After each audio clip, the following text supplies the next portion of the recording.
Dans le cadre de ce cours, nous n'allons pas aller jusqu'à la perception des odeurs, mais sachez, pour vous préparer à d'autres cours que vous aurez dans l'avenir, que les voies de l'olfaction ne vont pas toutes au thalamus pour donner leur information avant que le thalamus les traite et puis les transmette au cortex cérébral. Il existe des voies de l'olfaction qui vont directement à des parties du cortex sans passer par le thalamus et notamment des parties du cortex qui gèrent nos émotions. Vous apprendrez plus tard les implications, mais je vous y prépare déjà.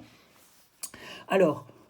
comment se passe le codage à partir de beaucoup de substances odorantes différentes? C'est que l'activation, par exemple, par une substance odorante se fait principalement au niveau d'un neurone, un petit peu moins au niveau d'autres neurones qui ont des récepteurs un petit peu différents, et puis pas du tout au niveau d'encore d'autres neurones. Et puis si on a une fleur ici par exemple, cette fleur peut activer certains neurones, d'autres moins, d'autres encore moins et beaucoup moins, etc. Et si l'on prend différentes substances odorantes complexes au départ, des fleurs, de la menthe, de l'amande, nous arrivons à une palette